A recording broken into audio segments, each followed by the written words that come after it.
Nagpupuri kami sa'yo, Panginoong Jesucristo. Nagpupuri kami sa'yo, Panginoong Jesucristo. Umaasa ako sa Diyos, nagtitiwala ng lubos sa salitang nagdudulot ng pag-ibig na mataos upang kamtin ang pagtubos. Nagpupuri kami sa'yo, Panginoong Jesucristo.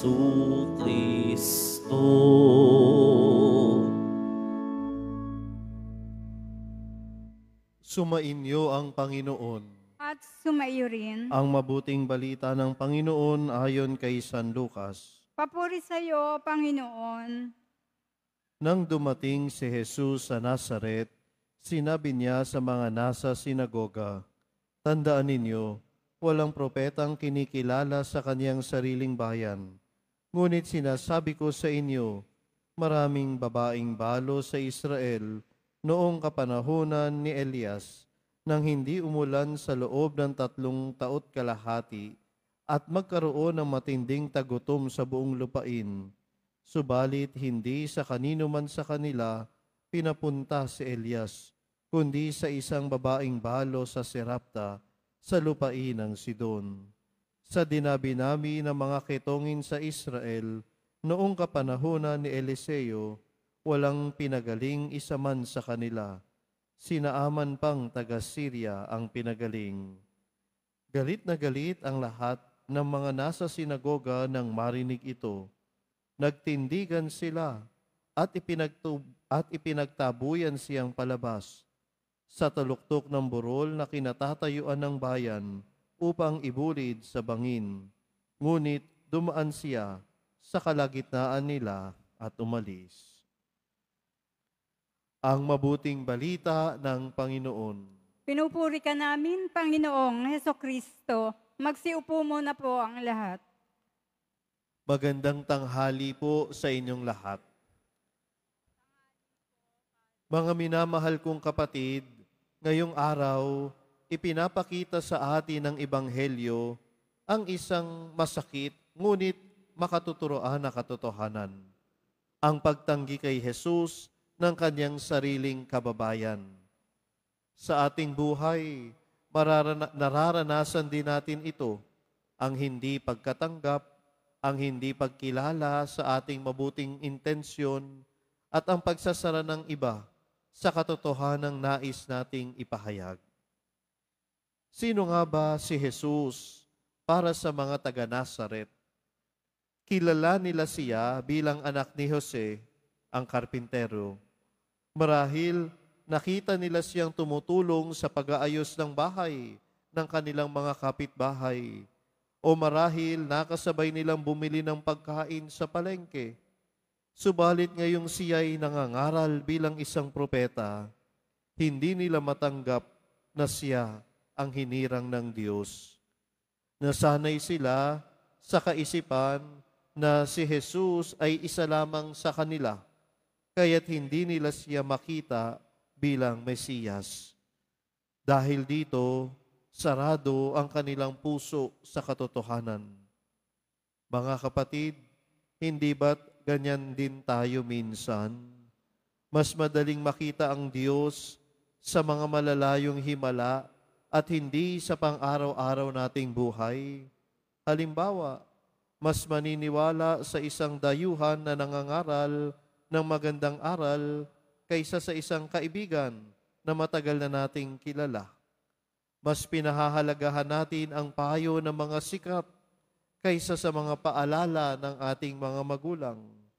Mas gusto nating marinig ang mabuting balita mula sa iba Pero kapag ka ang pinakamalapit sa atin, ang nagtutuwid sa atin, mabilis tayo magalit o magtampo.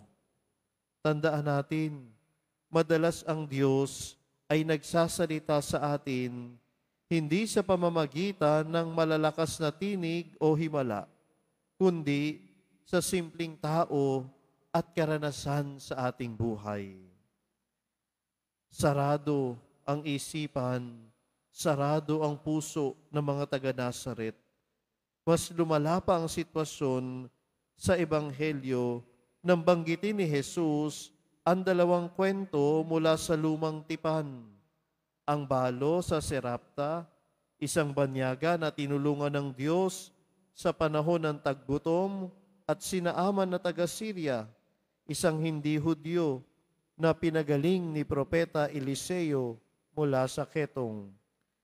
Sa halip na matuwa sa habag ng Diyos, nagalit ang mga taga-Nazaret. Bakit? Dahil ang sinasabi ni Jesus ay bumangga sa kanilang paniniwala na sila lamang bilang bayan ng Israel ang dapat pagpalain ng Diyos. Hindi nila matanggap na ang Diyos ay maawain hindi lamang sa kanila, kundi pati sa ibang lahi. Dahil dito, mas pinili nilang maghalit kaysa magpakumbaba. Sa halip na tanggapin ang katotohanan, sinubukan nilang itaboy at patayin si Jesus. Hindi ba ganito rin tayo minsan? Kapag may taong nagtutuwid sa atin, ano ang unang reaksyon natin? Kapag may nagsabi sa atin na mali ang ating ugali, nagagalit tayo kaysa magbago. Kapag pinapaalalahanan tayo na magpatawad, nagdadahilan tayo kaysa sumunod. Kapag tinatawag tayo ng Diyos sa mas malalim na pananampalataya, tumatanggi tayo dahil hindi ito akma sa gusto nating buhay.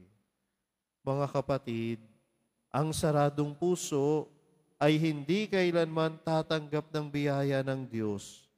Kaya nga tanungin natin ang ating sarili, ako ba ay handang makinig? O mas gusto kong manatili sa kung ano ang komportable sa akin? Nang tinanggihan si Jesus ng kanyang mga kababayan, hindi nakipagtalo si Jesus. Hindi siya gumanti. Bagkus, tahimik siyang lumisan at nagpatuloy sa kanyang misyon. Napakalaking aral ito sa atin. Sa ating buhay, darating din ang panahon na tayo ay tatanggihan, hindi mauunawaan o hindi matatanggap ng iba, lalo na kung pinipili nating mamuhay ayon sa kalooban ng Diyos. Kapag pinili nating maging tapat, may mga taong kukutsain tayo. Kapag pinili natin na huwag makisama sa maling gawain, may mga tatalikod sa atin. Kapag pinipili nating unahin ng Diyos, may mga hindi makakaunawa sa atin. Ngunit, ano ang dapat nating gawin? Gaya ni Jesus, huwag patuloy tayo. Huwag tayong matakot sa mga pagsubok, sapagkat ang Diyos mismo ang magpapalakas sa atin. Ngayong Kwaresma, tinatawag tayo ng Diyos na muling suriin ang ating puso. Sarado ba tayo sa mga paanyaya ng Diyos na magbago? Masyado ba tayong nasanay sa ating pananampalataya, kaya hindi na natin hinahanap ang mas malalim na kaugnayan sa Diyos? Kapag tayo ay itinutuwid, natututo ba tayong magpakumbaba o nagmamatigas tayo? Mga minamahal kong kapatid, huwag nating tularan ng mga taga-Nazaret na matigas sa harap ng Diyos. Sa halip, buksan natin ang ating puso sa Kanyang salita, kahit minsan ito ay masakit. Tularan natin si Jesus, ang ating tunay na modelo ng pagpapakumbaba at katatagan. At sa ating pakikitungo sa kapwa, maging maawain tayo, sapagkat ang Diyos na ating sinasamba ay Diyos ng habag at awa, hindi lamang para sa ilan, kundi para sa lahat. Amen.